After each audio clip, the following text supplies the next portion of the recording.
Well, there was another interesting train show for the books, and a day of rail fanning to boot. And of course, with every train show, there is a train show haul.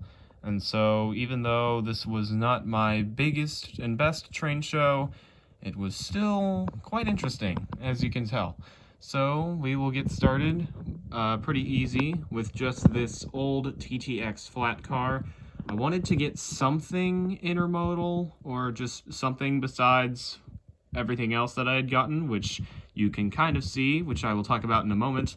So I just figured I'd pick up this flat car for 12 bucks. It's nice and long. It's now the longest flat car in my collection, and I think you can do a lot with flat cars. You can use them for intermodal service. You can use them for other heavy, strange loads.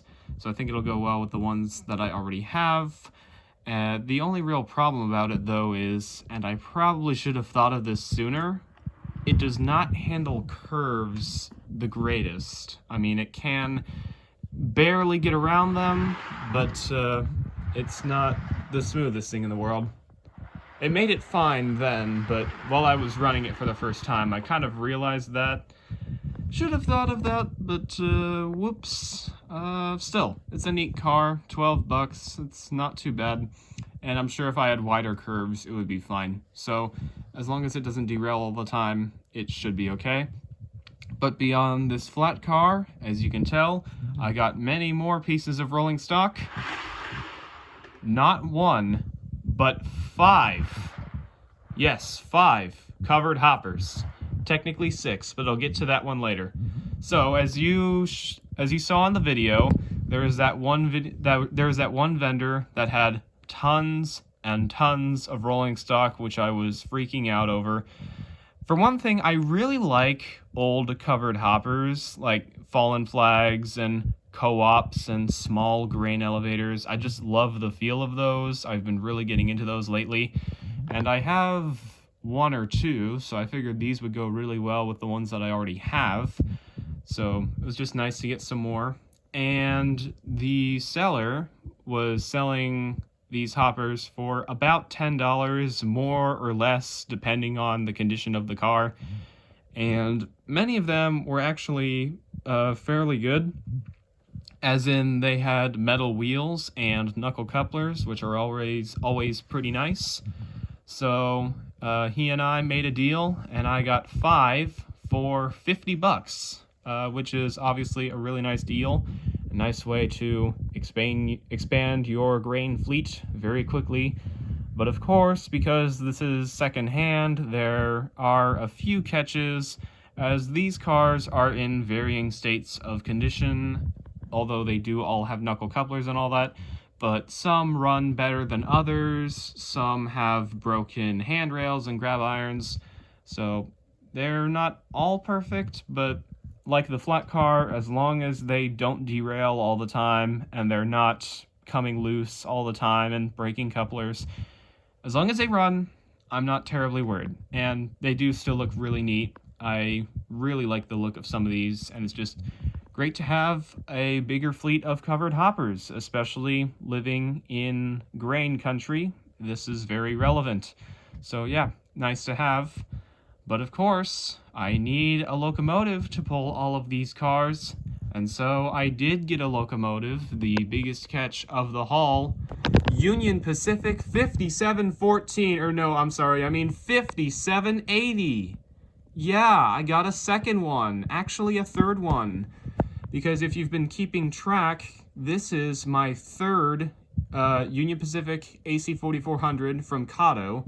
It is my fourth AC 4400 from Kato, and I think it's my 6th, I think so, yeah, my 6th AC 4400 in HO scale. So as you can tell, I really like AC 44s. At this point, they're practically my favorite diesel. So why on earth did I get another one, even though I already have 2 others? Thank God it was not a duplicate road number. Well, the answer to that is, for one thing, I had been looking for more Union Pacific power anyway, just because I see a lot of it around here, and prior to this, I only had 2 UP diesels, and one of them was pretty beat up already. So I just wanted to expand on my armor yellow fleet a little bit. I thought that would be nice, and so I definitely succeeded there. There were a few other locomotives that I liked, especially from the same vendor. I should mention, the same vendor that I got the covered hoppers from, I also got 5780 from, which is also partly why I got the flat car, because I didn't want to be buying everything from the same seller, and I did want a little bit of something different, just not entirely hoppers. But anyway, back to the point. There were several other locomotives that I liked, including from the same vendor. They had a Kato Amtrak Genesis, which I kind of showed, and I actually came really close to buying that. The only thing is, it did not come with DCC, and for some reason, Kato engines really do not run well with DCC, so you basically have to get a decoder for them, or else they're not going to work on DCC. And so I didn't want to buy a decoder and wait to install it and then see the locomotive run, even though, to be honest, that might have been cheaper than just buying a DCC engine outright. It still would have been taking quite a while, and it might have been a bit of a tedious process. And, as I've shown previously, I've done that once already with my existing P42. It's quite rewarding. I'm very happy with how this engine runs, but I wasn't really ready to go through all that process again. And yeah, I just want another UP engine. And another nice thing about this engine is 5780 actually has DCC and sound already installed, just like 5714. So that also helped its case in me buying it. And so it was originally going for $175, which I think already is a pretty good price for a DCC sound engine. But because I was buying it from the same seller that I got the covered hoppers from, I was able to do a little negotiations. So I got the 5 covered hoppers for $50, as I already said. And so along with the hoppers, I got 5780 bundled in that for $150 instead of $175. So I got a sound-equipped AC44 and 5 covered hoppers, all for just $200, which I'm sure many will agree that's a pretty good deal. Though, of course, like I said, you do sometimes have to be careful with this sort of stuff, especially in secondhand, because like I said, these cars and this locomotive are in varying states of condition. It's not perfect. It doesn't have all the fancy details that 5714 has. And for some reason, its shade of armor yellow is a little bit different, but I don't really mind that. But yeah, that's I'd say that's a pretty good show. It's not my best, but still quite nice. The good outweighed the bad, and as long as that happened, I'm happy. But I bet you're all asking, how does 5780 run, and how does its DCC sound? Well, after the show and after our rail fanning outing, Owen and I actually did a running session at his house, and that is where we saw this locomotive run for the first time. So I'll cut over to that and show you how that went.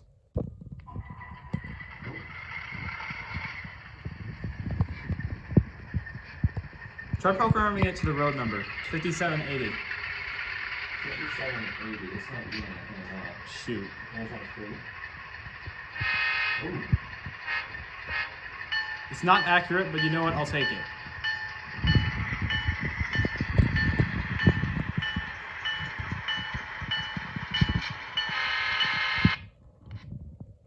It probably needs wheels clean good. Right.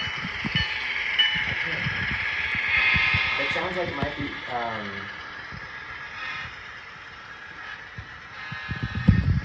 I open it up?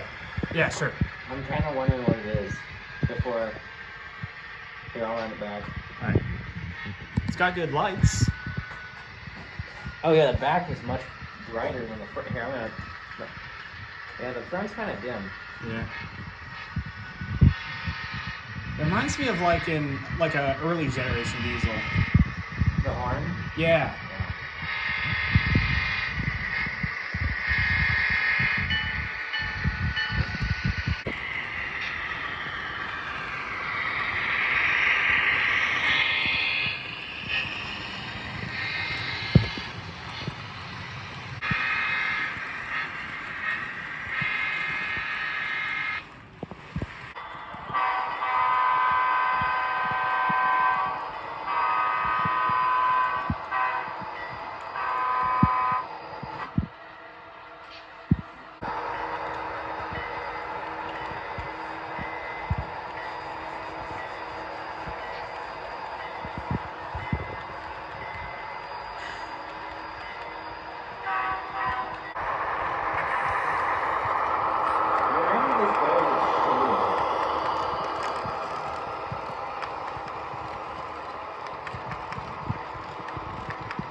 So, we've got some teething troubles, but hopefully it's just with this layout. We'll find out. That's 100% normal. Yes, it absolutely is. Yes, for sure. May I have your attention, please? Now departing on track 3, northbound train number 190. Last call for train number 190 on track 3. All aboard!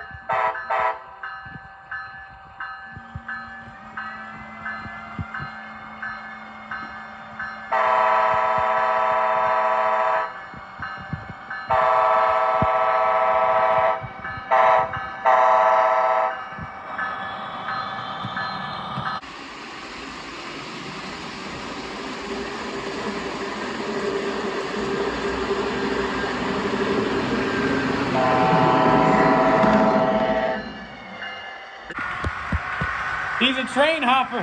He's a hobo. Oh no, he's fine. We're train hopping the Missouri River Runner. Oh, that was the engine. And the engine is back on. Did you get that on video? Yes, I did. I don't even know what happened there.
So as you can see, I've started running all my trains, and so far so good. Not perfect, still got a few little kinks to work out as always, but to be honest, they're working better than I thought they would be. I mean, usually when I get new engines, especially at train shows, they're plagued with bad luck. But thankfully here, things are working a little bit better. Still not perfect, but pretty good, pretty good. I think we got a good thing going here. So yeah, thank you very much for watching. Thank you for over 3,000 subscribers. I should have said that. Thank you all so much. That's amazing. I just had to say it. That's 3,000 more than I deserve.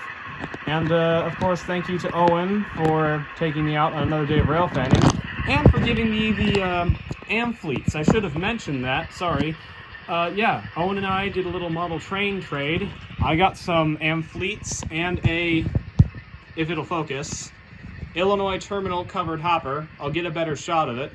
But yeah, Got some new stuff from Owen, too. I had to trade some of my older Union Pacific stuff for it, but you know what? It's fine. I'm liking these. Modern equipment is cool. I've never had Amfleets before, so this is a really neat change.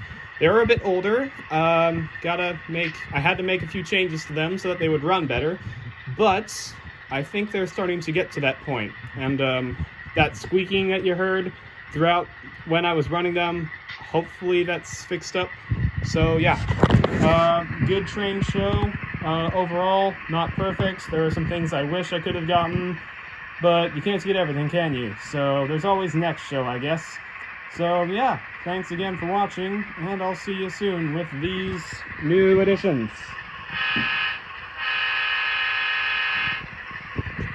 That was not even in frame, dang it.